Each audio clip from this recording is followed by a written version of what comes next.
It's another beautiful day to talk sports on News Central TV. It is In the Game. I am Onyinyechi of Ogu-Obaroh. This is where we keep you updated in the world of sport on the African scene. To keep up, you follow like our social media platforms at News Central TV. Do not forget, subscribe to our YouTube channel, hashtag In the Game, join the conversation. Today will be a very pivotal day in the world of Nigerian football. So we await that big announcement from the Nigerian Football Federation. But before we go into that conversation, let's give you our top 5 stories making the rounds in the world of sport. The head coach of the under-18 women's handball team, Udoh, has called on the sport ministry to come to support the team as they prepare for the women's under-18 handball championship. The 10th edition of the championship is scheduled to be held from August 14 to 25 in Chuzhou, of course, the People's Republic of China. Now we've got Nigeria. They have been paired in Group B alongside European giants Croatia, Montenegro and Angola, who fell to Coach Agbola's tutored side in the 3rd place match of the 2023 African Under-18 Women's Handball Championship in Monastir, Tunisia. So while admitting that his side had been paired in one of the toughest groups, Agbola said Nigeria, who are the 2nd best team globally at the IHF Women's Trophy for the 2023-2024 season, can qualify from the group. But he used the same opportunity to call on the ministry to support the team all the way to China.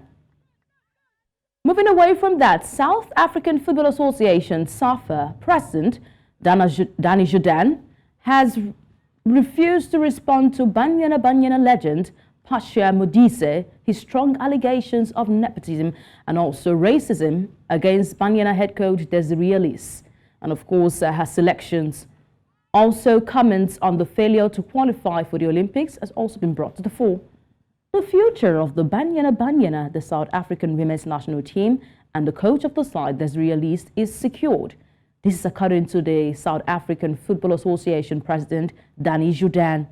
Speaking at the SABC Sport after the 32nd SAFA Ordinary Congress at Bridgewood Hotel over there in the conference center in Brooksburg, Jordaan says Banyana's failure to qualify for the 2024 Olympic Games in Paris will not lead to Desiree Ellis' sacking. Respond to Pasha. You can't expect me to, as an organization, we must respond to an individual player. We can't do that. So we are not interested in what any individual player has to say. That's a view, that's an opinion. And you look at Banyana team, and you will see a team representative of the entire South African nation in that team. So I don't think it's something that we consider serious, and we certainly are not going to comment on it. No, of course, we wanted to qualify for the Olympics in Paris. It is a setback, but in football, it happens. Clarity coming from South African Football Association President Danny Jordaan. Now, something very, funny did happen, of course, on Monday Night Football. Viewers were left convinced that Dele Alli does not watch football after his punditry debut. Ali appeared on Sky Sport on Monday Night Football coverage of Everton's 6-0 defeat to Chelsea. The 28-year-old, who has been out injured since March 2023, has not featured for the Toffees this season due to a long-term injury. But viewers were left underwhelmed by the former England international, comfortable providing analysis in front of camera. The criticism came as Ali alongside Jimmy Carragher analysed that weekend's huge upset in which Aston Villa beat Arsenal 2-0, as well as the Premier League title race was also in the conversation. But Dele Alli appeared not to have done his homework on the match. Perhaps he had been led to believe he would only need to talk about the Everton's game. So it seemed like he did not even follow up on that game between Arsenal in that English Premier League fixture. All right, let's hope that they will get another conviction when he appears again on the punditry job. But let's wrap up our top 5 stories in the world of boxing, where Deontay Wilder says his heavyweight clash with Zinel Zhang on June 1st will be his last chance saloon. Of course, Wilder will face Zhang in a heavyweight clash on the Queensbury match room 545 on the card for Arthur Bitterverb and also Dimitri Bivol in Saudi Arabia. Wilder has also been selected as Eddie Hearn's team captain for the night, meaning Matchroom will get double the point if he wins. The scoring system for the 5-on-5 card is as follows: 2 points for stoppage win, 1 point for decision win, 0 for a draw, and double for captains. So Eddie Hearn is about to make it big on that. Wilder will be hoping to return to winning ways after losing to Joseph Parker on the Day of Reckoning card in Saudi Arabia that time last year on December 23.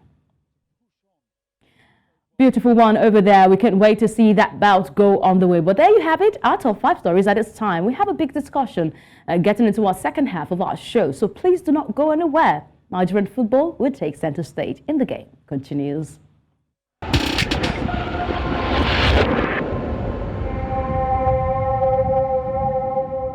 Welcome back. It's still watching In the Game. If you just joined us, I am Onyinyechi Ogu-Obaroh. We just wrapped up our top 5 stories, so you can catch up.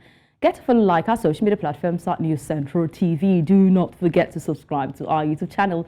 Hashtag In the Game. Join the conversation. You may want to join the conversation right now because we're going deep into the world of football and Nigeria football takes center stage. Of course, today is a D-Day. We're hoping the die is cast. The Super Eagles, with their rich history and passionate fan base, and they stand as a symbol of Nigerian football in prowess, of course. However, recent years have seen a mixed bag of performance, leaving fans yearning for consistency and success on the international stage. It is against this backdrop that the new coach, of which we await the NFF to announce, must navigate a pathway balancing tradition and innovation and expectation with reality.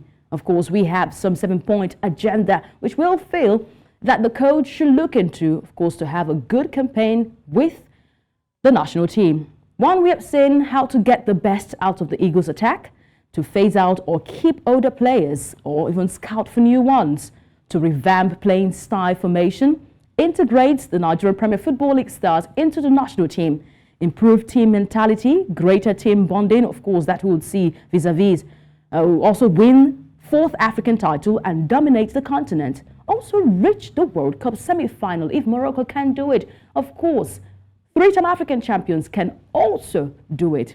These are the 7-point agenda from News Central TV, the sport department we are looking at for the new sheriff who will take the helms when the NFF, of course, announces their preferred candidate. Official deliberations, consultations should currently be ongoing right now in Abuja to decide the new Super Eagles coach.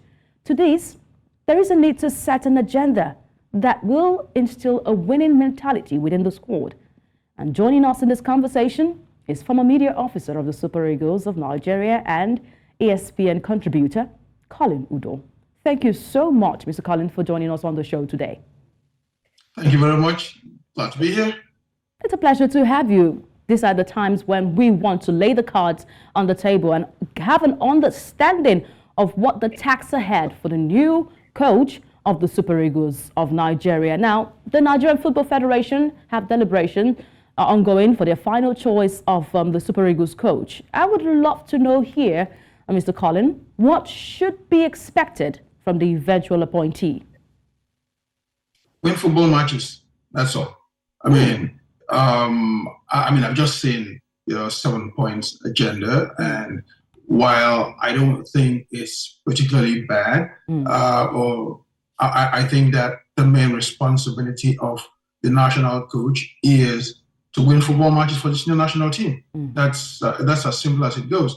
When you start to delve into the other stuff, those are the responsibilities of the federation. And I say that because right now we seem to arrogate a lot of duties and responsibilities to the national coach that should not be his responsibility.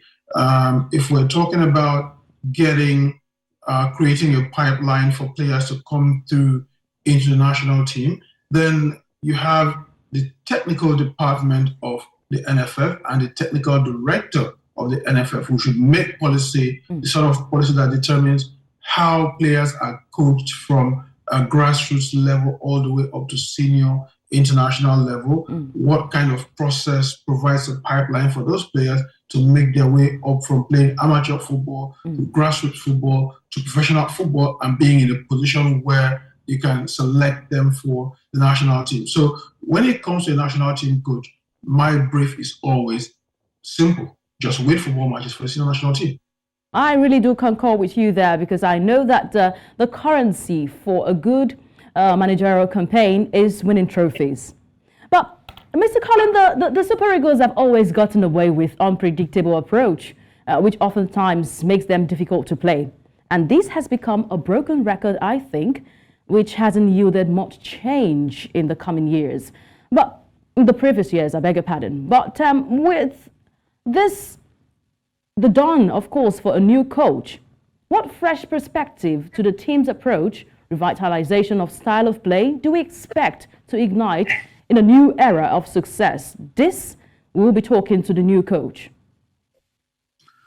That's it's a tough one, really, because in fairness, it takes a coach a bit of time to get in, settle in, and get the team to play differently from the way that they've previously played. And in the past, you could get away with that sort of because they had time. Now, a coach is about to be appointed, and his first game in charge, the first time he gets to meet the team is when they begin to prepare for a definitely crucial World Cup qualifier against South Africa. So there's no time to start revamping style or changing style. It's a question of coming in and seeing what the team is doing or what they've done previously over the last year, and then try to integrate whatever strategies that he has within that system, because you don't just come in and then try and change their style or their formation overnight ahead of one game. But does the Super Eagles have a particular style of play? I beg your pardon. Yeah, go ahead. Does the Super Eagles have a particular style of play that they are known for?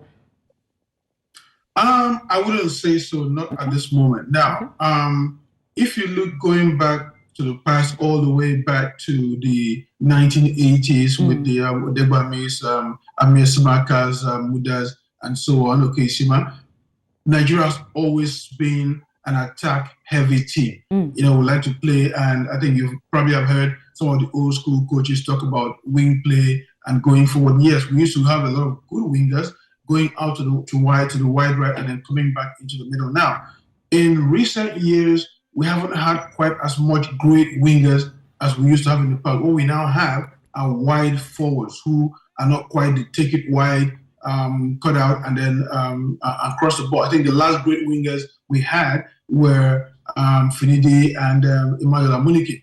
Since then, what we've mostly had have been wide forwards. So what Pesero did when he came in was discover that up front we're top heavy with great strikers. Our biggest problem had always been wayward defending. So he came and built a foundation from the defense going forward. Now that sort of took something away from the attack. So while we didn't concede so many goals, we weren't scoring that many either. And you could see that it cost us in the AFCON final where we lost to Cote d'Ivoire. So now the question is, if a new coach comes in, how does he find that balance between solid defending and going forward and taking advantage of the talent we've got up front? Okay. In our 7-point agenda, we have one that says the winning a 4th title on the continent. Colin, in your opinion, can he navigate that intricate dynamics of African and international competition, guiding the Super Eagles to new heights on the African scene? Look, we definitely have the talent to do so, and a good coach also can do it. I mean, Pesero is not the greatest coach, and he's not the greatest coach in the world, but he came in and within under 2 years got the Super Eagles to the final of AFCON. So yeah, certainly, and they had a great chance of winning it if he'd been a bit more adventurous in his tactics. So you've got to say yes, the Super Eagles have got the talent to win that 4th African title. The question is, what is the drawback? And there's just so much to unpack when you get to that question, because for a team that can get to the final, can win a fourth African title, and we really do need to win that fourth African title. Winning the fourth African title, I'm very sure, would be one of those targets that will be given to the new coach, because moving to the final of the recent African Cup of Nations has really triggered that winning mentality and the taste for a fourth title. Let's move our attention to player selection right now. A lot have always not been so, satisfied with the selection of players for the senior men's national team. There are a number of players, Colin, you would agree with me, that have passed their time in the team. I would like to ask the straight question: how should this be approached? Should he ease out aging players to keep them, or even keep them for experience sake? How important is he for the new coach to address these pressing issues within the team? Player selection has been brought to the fore. Well, look, that's not such a straightforward black and white answer to navigate. I always hesitate to say players have aged out of a team, because it depends on what you want out of a particular player. Yes, there might be some players who get to a certain age and you think, okay, they're not giving as much as they're able to give, but even those players can offer you, a clutch 10, 15 minutes in the game. So I guess for me, the best way to look at that would be what player gives a coach the best possible chance to win, whether it's on or off the pitch. And I'll use an example. Ahmed Musa, for instance, is considered to be one of the older players in the team. But at the AFCON, while he did not play a game, my understanding is that he brought the kind of leadership that kept the team, together. And a lot of time you need that kind of leadership to be able to navigate the waters in such a tournament. Or look at William Troost-Ekong, for instance. There was a point where there was a lot of criticism of him and how maybe he's too old to play and, needs to leave and so on. And yet we got to the AFCON, and Troost-Ekong was, I think for me, the most outstanding player for the Super Eagles at that tournament. So again, I come to the point where I say, I think the decision depends on who the coach feels is the best fit to give him the best possible chance of winning football matches and football tournaments. So in your opinion right now, you want him to keep these players for experience sake? I wouldn't say keep the players. I'd rather say that if the new coach comes in, he should come in, look at the squad he has, look at their form in their clubs, and look at which one gives him the best possible chance to win the football game. If you have a player who is maybe has a lot of experience, but can give you good leadership off the pitch, or can give you a clutch 15, 20 minutes in the game, and then or can use his experience to shut down the game when you need the game to shut down, or control the tempo of the game, then you're in a good position to say, okay, I need this player, even though he's maybe a little bit, older. Well, the place that player will be taken, not playing and also just being in the team for experience sake, that chance would have been given to a younger player to come make a difference in the team, just for continuity. I agree. I agree with you totally. There are some times where you think, okay, this older player is here, and the younger player, might come in and do better. But here's the thing, right? A younger player does not have the experience of an older player, and the younger players tend to make mistakes. I'll give you an example. Okay. And I'm going to use Ahmed Musa also. Ahmed Musa's first game, I think, or first couple of games was after 2010 World Cup. It was a World Cup qualifier away to Guinea, and I think that was a game that, if I remember correctly, the first leg of that qualifier for the 2011 or 2015 AFCON that we eventually missed out on going because Guinea came and got a draw in Abuja. Now, Ahmed Musa was one of the best young players in Nigeria at the time, and his speed was frightening. We were in Guinea, we were losing that game by 1-0, and Ahmed Musa came on late in the game, I think for the last 15 or 20 minutes or so. And Ahmed Musa had a chance to get Nigeria on the score sheet. He raced through the entire Guinea defense, got in the box, and they they tried to bring him down. Now, an experienced player under attack would have gone down, and that would have been a clear penalty. But because he was such a young player with no experience at the time, Musa just kept going. In the end, he lost the ball, and we missed the chance to get that penalty. So you have to, again, like I said, navigate, find that balance between what a young player brings in terms of youth and energy and the fervence, and what an older player brings in terms of experience, knowing what to do in certain situations in the game, and how that gives you the best possible chance at winning a football match. Okay, I'm very sure that the tax ahead is very huge for whoever will be the preferred choice by the Nigerian Football Federation. Still talking about player selection, a lot have always clamored for the inclusion of players from the Nigeria Premier Football League. And this we have to bring to this conversation right now, because it's been one tax that would love the new coach to, just take into that his to-do list. How can he impact that team contribution in the overall development and growth of football in Nigeria? Because that's one very important thing. Both at the NPFL, the grassroots level, what should he do to secure the place of these NPFL players in the Super Eagles squad going forward? Again, that's a very nuanced conversation. I don't know if we want to have the time to dive into all of it, but here's what I'm going to say. Okay. We have a lot of talent in the Nigerian Premier Football League, and I think that any Super Eagles coach should take time and go around all the league venues, look at players, and be in a position to bring them in and integrate them into the Super Eagles. Now, there's also the other side of it, which is that historically, we've seen that when players have come from the NPFL and gone to the Super Eagles, they don't last long. I mean, they come in, they play 1 or 2 games, they go off to Europe, and then sometimes they go to these clubs, they have to take time to bed into these European clubs, and then they kind of fade away, and we don't see them anymore in the Super Eagles. And there's a lot of examples that we got. I think the latest one was Enyimba's Anayo, who, came, I think that was under North Pesero, Genero. Yeah. He came on. He was a big star. We saw his potential, and played a couple of games, went up to Tunisia, and then we haven't seen Anayo again. So I think that task, one, it behoves the coach to make sure he can get as many talented NPFL players into the team as possible, who can hold their own with the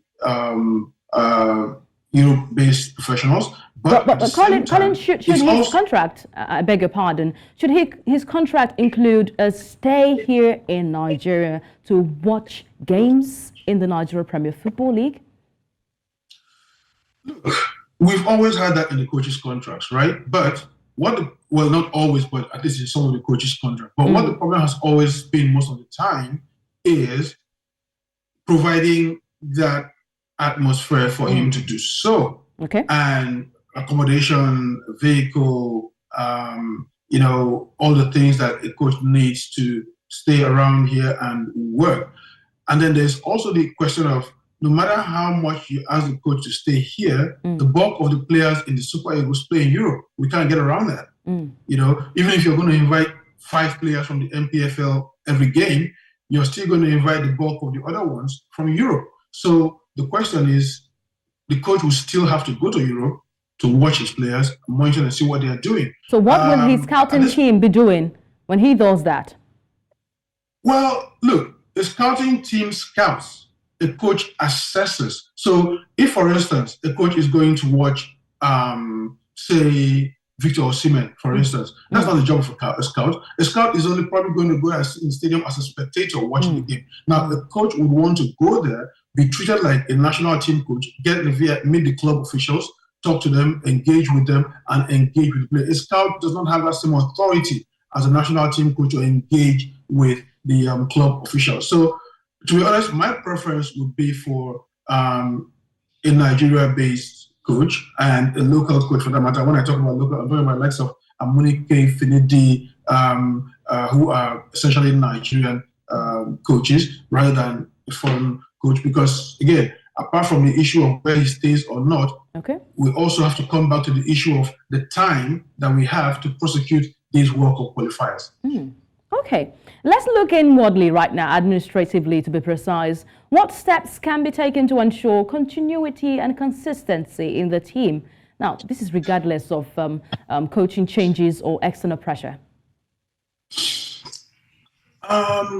That's a broad conversation again, and it speaks to what I said about the technical department and the technical director. Now, the technical department, led by the technical director, have the responsibility of fashioning out what the playing philosophy, the coaching philosophy, and our overall football philosophy should be in the country. That's supposed to be the engine room of our football philosophy in Nigeria.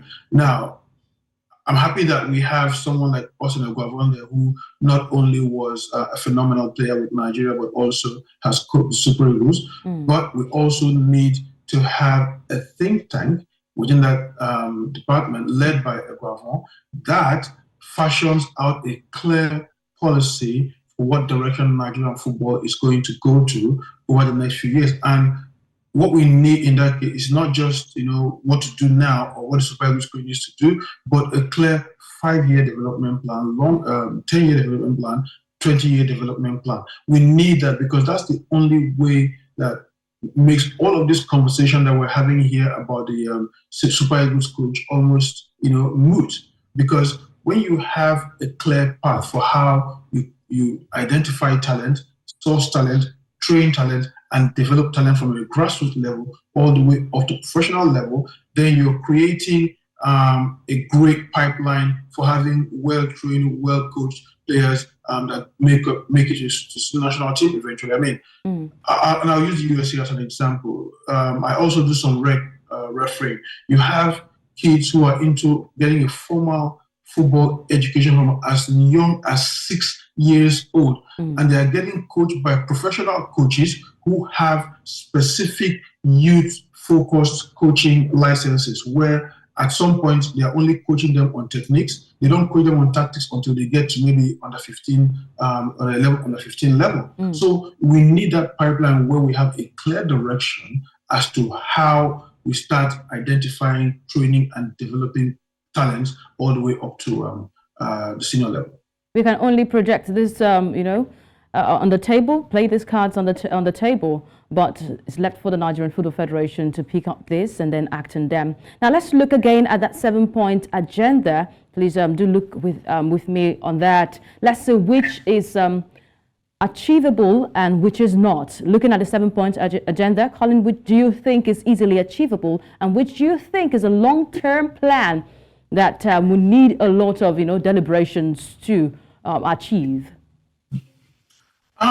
Okay, so let me start with, I'm going to skip a few because we dealt with them. Let's start with number one, how to get the best out of the Super Eagles attack. I totally agree with that. Now, we have a good foundation for defense, in defense at least, based on what the team has done so far. Now we need to find out, how do we have players who are some of the best attackers, Osimhen, Boniface, Orban, Awoniyi, and so on. How do we get the ball to them as quickly as possible so that they can find and create the best chances for them to score? We're creating chances, but just not scoring goals. So yes, that's one, I agree. Second one, I think I'm not quite so sure about what it was now because the graphic has disappeared. To phase out the keep with up, we dealt with that.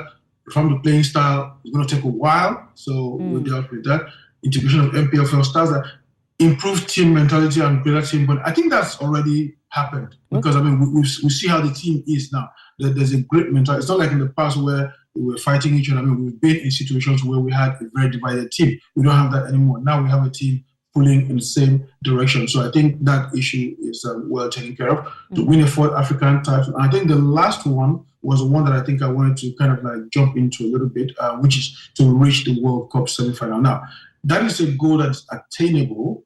I think that if we get a lot of our planning in place, we figure out the things that need to be done, and we work, get a proper playing style, proper formation done, then maybe we do have the talent to get to at least the World Cup. I'm not sure about semi-final, but yes, with the current set of players, but I think that the quarterfinal at least is an attainable goal, but it's something that has to be planned for. It's something that has to be worked out. We have to find the best possible coach, and then we have to give them the best possible ways to win football matches. But most importantly, we have to qualify for the World Cup first. All right, we can only speak, but it is left for the preferred candidates of the Nigerian Football Federation to navigate these concerns, these observations, these requests that have been placed just ahead of his new role as the coach of the Super Eagles of Nigeria. It's been an interesting conversation with you. I'm hoping that we'll have more time to have this conversation more even after the announcement of the new coach of the Super Eagles. We've been speaking to the former Super Eagles media officer and an ESPN contributor, Colin Udoh. Thank you so much for joining me on the show today and sharing your wealth of knowledge. Thank you very much. It's been a pleasure. A pleasure to have you. All right, there you've been able to navigate the future, to know what lies ahead for the new coach of the Super Eagles of Nigeria. Deliberations are already ongoing, of course, we suppose, in the Glass House, where the headquarters of the Nigerian Football Federation lies. And we're hoping that whatever choice by the NFF would go down well with football fans, players, and stakeholders in the Nigerian space. Now, of course, the big question still lies. Who would be that preferred candidate? We had our correspondent, Oluwatobi Ayinde. He hit the street of Lagos, of course, to sample opinions of who they feel is the preferred candidate for the job as the next Super Eagles coach. Let's listen to this report. The crowd are on their feet. Here it comes. Nabali, back post chance, goal! Frank Kessier! Following Nigeria's loss to Ivory Coast in the Africa Cup of Nations final on the 11th of February 2024, many Nigerian football enthusiasts attributed blame to former coach Jose Pesero's lack of tactical fluidity. Consequently, it was no surprise when the Portuguese tactician's contract was not renewed after it expired at the end of February. His record during his 2-year tenure shows he was in charge of the Super Eagles for 22 games, recording 10 wins, 5 draws and 7 losses, with a win percentage of 45.45%. With Pesero's departure, the long-standing debate among Nigerian football fans has resurfaced. Should the Super Eagles appoint a foreign or local coach? This question looms large over the future of Nigeria's beloved football team. The problem we have is our boys, these traditional boys, bringing them for 1 week, 2 weeks to come and train doesn't help us at all. You can see there's no cooperation when they are playing. So we need local coach. I believe that if they employ a foreign coach, it will help Nigeria move forward. Because a little that I heard for the former coach now, I believe that Nigeria performed a little bit. During the time of, if you remember, during the time of Stephen Keshi and Abu Shuaib, all those local coaches, they performed very well, incredibly well. If you see the way Stephen Shady did, he took Nigeria Super Eagles to a higher level. I think we should go for a local coach, actually to grow our local football and also our local content. Because we have so many stars, so many endowments in the country, scattered around the country. So if we actually have a local manager who can actually go around and scout for our talents in our universities, colleges, even up to the secondary school, go to the grassroots level, I think it will actually do us a lot of good. 1989, 1990, 96, Nigeria did well on the game of football. And who are the champions of this, outright performance? The Dutch, Bonfred Joe and Westerhoff. They were employed. They were two friends of the then Stephen Keshi, the Dean of Defense of Nigerian football.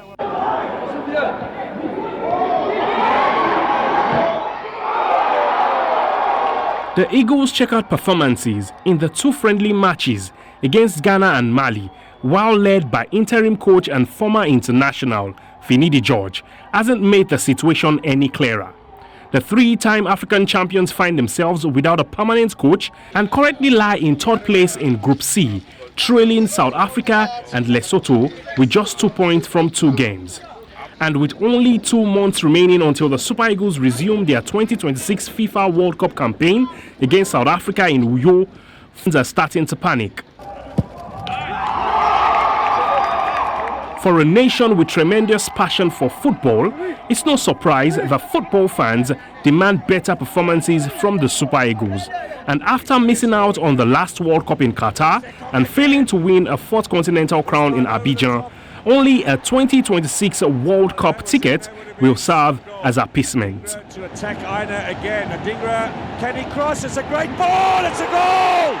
In Lagos, for New Central, Oluwatobi Ayinde reporting. There they are, the champions of Africa. Thank you so much, Oluwatobi Ayinde. He's been able to lay the cards there and also sample the opinions of football lovers in Lagos, Nigeria. But who will be the preferred man for the job to lead the three-time African champions to that qualifiers against South Africa for the 2026 World Cup? Of course, in the order, or in no particular order, we've got the likes of Emmanuel Amuneke. Of course, he is in the running for the coach of the Super Eagles of Nigeria. We can see what his resume looks like, what his achievements in the world of football also looks like. We've got Finidi George, who's placed on interim basis and led the team to that 2 international friendly against Ghana and also Mali. His resume also speaks for him over there. He's the current coach of Nigeria Premier Football League side, Aimba, and they are the defending champions of the league. We've also got Salisu Yusuf.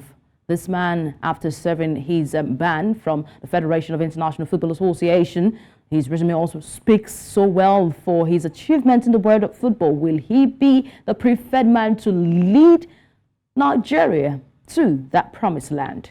We've got Antonio Kansisai. Of course, he's a former coach of the Cameroon football team.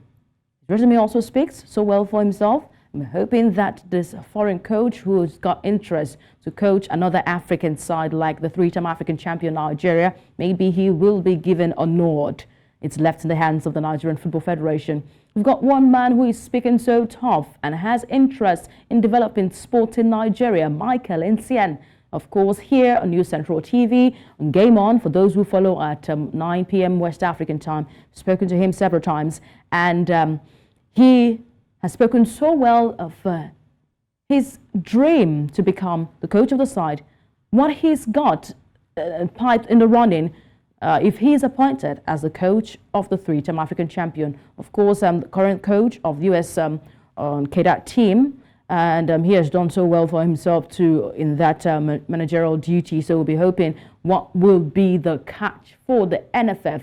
Is it one who has got so much in his resume, or one who has got a big future ahead, who is speaking tough and got a big future ahead? It is left in the hands of the Nigerian Football Federation. They make that big decision. Of course, we hear today. Moving away from that, as we await the announcement, we go to the Continental competition, the African Cup of Nations futsal competition.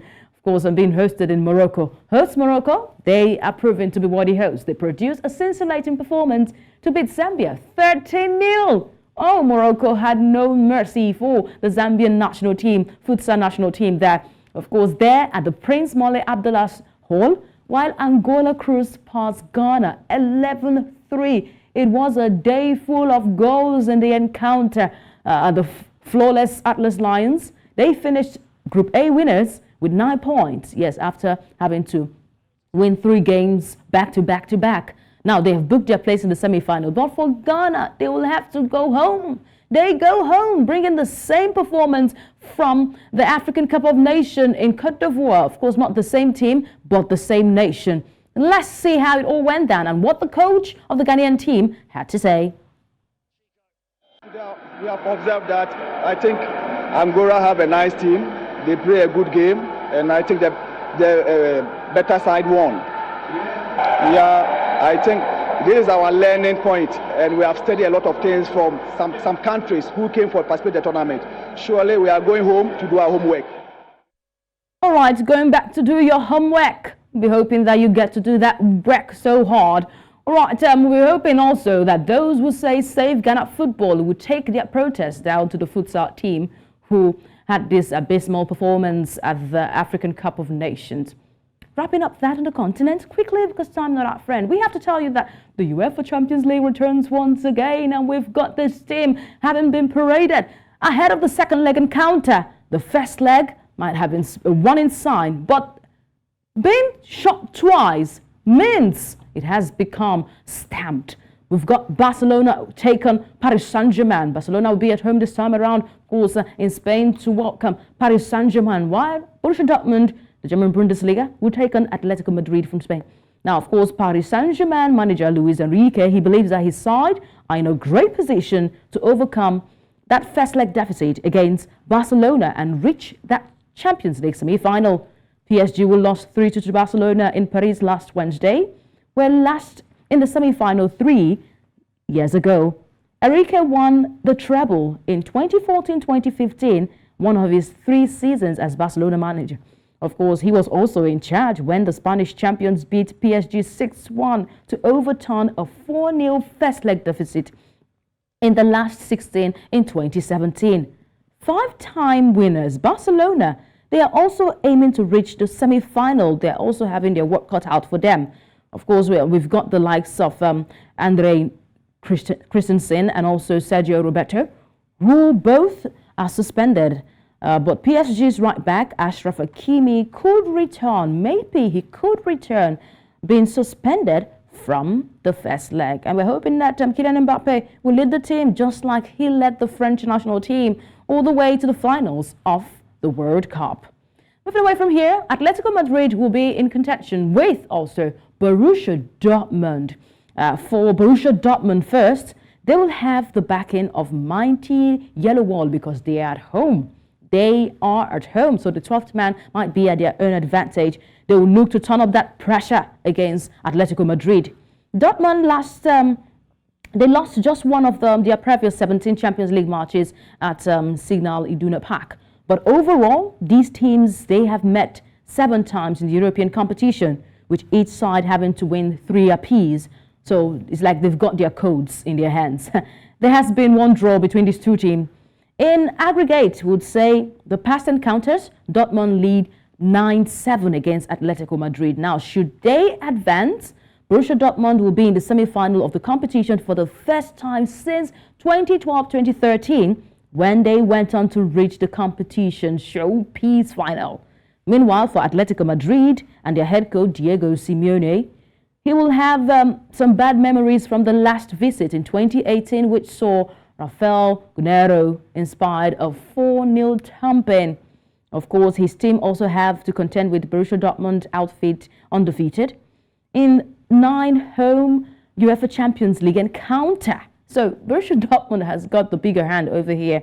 But last week's result, Dortmund kept Atletico Madrid unbeaten in 18 knockout round games at home in the Champions League, with its last defeat coming against Ajax in the quarterfinals sometime in 1997. So big encounter to look out for today in the UEFA Champions League. Barcelona take on Paris Saint-Germain, and we've got Borussia Dortmund up against Atletico Madrid. I'm going to wrap up this conversation here telling you that Chelsea, Chelsea, they returned to winning ways. So it went 6. Is there anything he can't do? Cucurella, first time whip was nice. Jackson brought it out the sky and put it in for 4. Another Sam and our friend would have left you enjoy that 6 goals thriller. Not a thriller. It was 6 unreplied goals. I beg your pardon. So congratulations to Mauricio Pochettino's side. But here we have to call it a wrap on the show. I've been told to pack my bags before they come running after me. But you can get more. Get to follow, like our social media platforms on News Central TV, and do not forget to subscribe to our YouTube channel. I am Onyinyechi Ogu-Obaroh. Thank you for being there.